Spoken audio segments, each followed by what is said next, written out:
Hello बच्चों, आप सब कैसे हो? आई होप आप सब ठीक हो गए। आप सभी का आपका अपना चैनल नवीन सर यूट्यूब एकेडमी चैनल पर स्वागत है। आज से हम सीडीपी की क्लास स्टार्ट कर रहे हैं और कोशिश ये रहेगी आपको एचटेट में एचटेट स्पेशल एचटेट के लिए रहेगी। एचटेट में 30 में से 30 नंबर तो हम नहीं दिला सकते, बट 28 प्लस नंबर की गारंटी के साथ वादा करते हैं। छोटे छोटे वीडियो रहेंगे, पूरी कंप्लीट वीडियो को देखना। बहुत अच्छे नोट्स बनाकर आपको ये समझाए गए हैं। अब हम करते हैं स्टार्ट। देखो पहले क्या कहते हैं, इंट्रोडक्शन ऑफ साइकोलॉजी यानी मनोविज्ञान का परिचय के बारे में छोटी ही क्लास है पहली। यानी मनोविज्ञान होता क्या है, यानी मनोविज्ञान में प्राणियों का क्या किया जाता है, अध्ययन किया जाता है। ठीक है, यानी प्राणी कैसे सीखते हैं, सोचते हैं और याद करते हैं और समझते हैं। ठीक है, इस प्रकार का हम जो अध्ययन करते हैं वो किसी मनोविज्ञान में करते हैं। और मनोविज्ञान में पर्यावरण की वस्तु एवं घटनाओं के साथ अंतः क्रिया करता है। ठीक है, हम अपने पर्यावरण के साथ कैसे एडजस्टमेंट कर रहे हैं, ये सब मनोविज्ञान में हम पढ़ते हैं। मनोविज्ञान शब्द सर्वप्रथम किसने दिया था? रूडोल्फ गोल्के ने, या यहाँ पर गोल काय भी दिख सकता है आपको। ठीक है, किसने दिया था सर्वप्रथम? रूडोल्फ गोल्के ने 1590 में। इंपॉर्टेंट क्वेश्चन बनता है, यहाँ से कई बार आया हुआ क्वेश्चन है कि मनोविज्ञान क्या है? एक ग्रीक यानी यूनानी भाषा का क्या है, ये शब्द है। इंपॉर्टेंट, कई बार ये भी एग्जाम पूछा गया कौन सी भाषा का शब्द है, यूनानी भाषा का है। और ये दो शब्दों से टूटकर बना हुआ, किसको? Psycho plus लोगस। ठीक है, साइको का मतलब होगा आत्मा और लोगस का मतलब होगा अध्ययन, और दोनों को मिलाकर कहते हैं तो क्या होगा? आत्मा का अध्ययन। ठीक है, साइकोलॉजी का क्या अर्थ होता है? आत्मा का अध्ययन। अब बात करते हैं स्टार्टिंग में, जब 16वीं शताब्दी थी, जब मनोविज्ञान को आत्मा के अध्ययन के रूप में जाना जाता था। उस समय दो महान मनोवैज्ञानिक हुए थे, प्लेटो और अरस्तु। उन्होंने बताया था, और इसमें कुछ कमी रह गई थी। क्या कमी रह गई थी? आत्मा का आकार रूप का अध्ययन की विधि स्पष्ट नहीं हुई थी। ठीक है, ये आगे चलते चलते आत्मा का अध्ययन के स्थान पर मन मस्तिष्क का विज्ञान के रूप में जाने जानने लगा। बात थी 17वीं शताब्दी की। इसके बारे में बताया था इटली के पोम्पोनोलॉजी ने। ठीक है, ये भी एक महान वैज्ञानिक रहे हैं। इनने जो बात बताई थी उसमें भी कुछ कमी रही थी। क्या कमी रही थी? कमी रही थी आकार रूप अध्ययन की विधि में कमी रही थी, क्योंकि मस्तिष्क, हर बच्चे के अलग अलग विचार, हर बंदे के अलग अलग विचार होते हैं। ठीक है, इसके बारे में अच्छे से डिफाइन नहीं कर सके। ठीक है, फिर आगे चलते चलते मनोविज्ञान को चेतना के विज्ञान से भी जाना जाने लगा। ठीक है, चेतना यानी कॉन्शियस माइंड। ठीक है, यह 19वीं शताब्दी में था।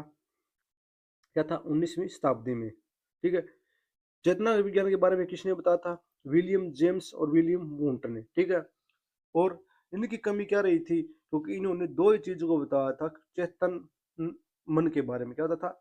ओनली चेतन के बारे में बताते हैं, चेतन मन के बारे में। ठीक है, और हमारे मन में तीन प्रकार के मन होते हैं। क्या है? अचेतन, अचेतन और चेतन। इन्होंने इन दो बात के बारे में नहीं बताया। इस कारण यहाँ पर क्या हुई थी? कमी महसूस हुई थी, यानी कमी आई थी। आलोचना की गई थी क्योंकि चेतन मन केवल एक बटा भाग है। ठीक है, इस प्रकार की भी आलोचना की गई थी। बाद में 20वीं शताब्दी में क्या हुआ? मनोविज्ञान को व्यवहार व अनुभव का विज्ञान के नाम से जाना जाने लगा। बिहेवियर एंड एक्सपीरियंस 20वीं शताब्दी में। ठीक है, इसके बारे में बताया था वाटसन, थॉर्नडाइक और स्किनर ने। ठीक है, ये महान वैज्ञानिक रहे हैं, मनोवैज्ञानिक रहे हैं। आज भी यही नाम से जाना जाता है। यानी मनोविज्ञान को किस नाम से जाना जाता है? व्यवहार व अनुभव के विज्ञान के नाम से।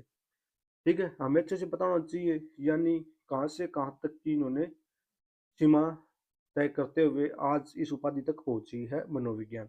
तो ये मनोविज्ञान ने सर्वप्रथम आत्मा का क्या किया था? त्याग किया। अच्छे से पता होना चाहिए, पहले आत्मा का त्याग किया, फिर किसका त्याग किया? मन का त्याग किया, फिर चेतना का त्याग किया, और वर्तमान में क्या? व्यवहार व अनुभव को अपना लिया। आज आपके एग्जाम में प्रश्न आता है तो वर्तमान में मनोविज्ञान ने किसको अपना लिया है? व्यवहार को और अनुभव को। ठीक है, नेक्स्ट पे चलते हैं। मनोविज्ञान की प्रथम प्रयोगशाला कहाँ पर थी? 1779 में। ठीक है, इंपॉर्टेंट क्वेश्चन है। मनोविज्ञान की प्रथम प्रयोगशाला कहाँ पर थी? जर्मनी के लिम्पिंजिंग विश्वविद्यालय में। ठीक है, विलियम वुंट द्वारा क्या गई थी? स्थापित की गई थी। बहुत बार एग्जाम में आया और ये स्टेट के एग्जाम में। ठीक है, सीटेट ने भी कई बार पूछा गया। डेट आपको अच्छे से याद हो, किस द्वारा स्थापित की गई थी। ठीक है, अब इसी आधार पर हम टेस्ट की क्विज शुरू करते हैं थोड़ी ही। पहला क्वेश्चन रहेगा हमारा, साइकोलॉजी शब्द की उत्पत्ति किस भाषा से हुई है? अभी अभी बताता किस भाषा से हुई? ग्रीक भाषा से। क्या हुई? ग्रीक भाषा से। ठीक है, ग्रीक भाषा के शब्द का क्या अर्थ है? क्या का अर्थ? ग्रीक भाषा के शब्द का क्या अर्थ है? आत्मा। क्या है? आत्मा। यानी बात पूछी यहाँ पर साइको का अर्थ क्या है। ठीक है, साइको का होता है आत्मा। और लोगोस का क्या होगा? अध्ययन। क्वेश्चन नंबर 3, मनोविज्ञान का विज्ञान उपयोगी है? किसके लिए उपयोगी मनोविज्ञान का विज्ञान? शिक्षक के लिए, अभिभावक के लिए, विद्यालय के लिए। उपयुक्त सभी किसके लिए होगा? उपयुक्त सभी के लिए होगा। ठीक है, शिक्षक का ज्ञान सभी के लिए उपयोगी होगा, मतलब इन सभी के लिए होगा। अब चलते क्वेश्चन नंबर हम 4 की तरफ। 4 भी क्वेश्चन क्या रहने वाला? मोस्ट इंपोर्टेंट क्वेश्चन रहने वाला 4। ठीक है, मनोविज्ञान व्यवहार का शुद्ध विज्ञान है, यह कथन किसने दिया था? बार बार एग्जाम में क्वेश्चन पूछा गया है। मनोविज्ञान व्यवहार का शुद्ध विज्ञान है, यह कथन दिया गया था। ठीक है, जिस जिस बच्चे को आता साथ साथ कमेंट करते रहिए भाई। ठीक है, ऑप्शन ए रहेगा वुडवर्थ, बी रहेगा जेम्स ड्रेवर, सी रहेगा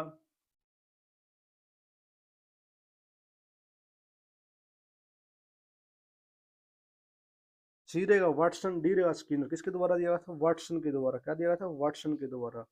ठीक है, अब चलते क्वेश्चन नंबर 5 की तरफ। वर्तमान समय में मनोविज्ञान है क्या? वर्तमान समय में मनोविज्ञान आत्मा का विज्ञान।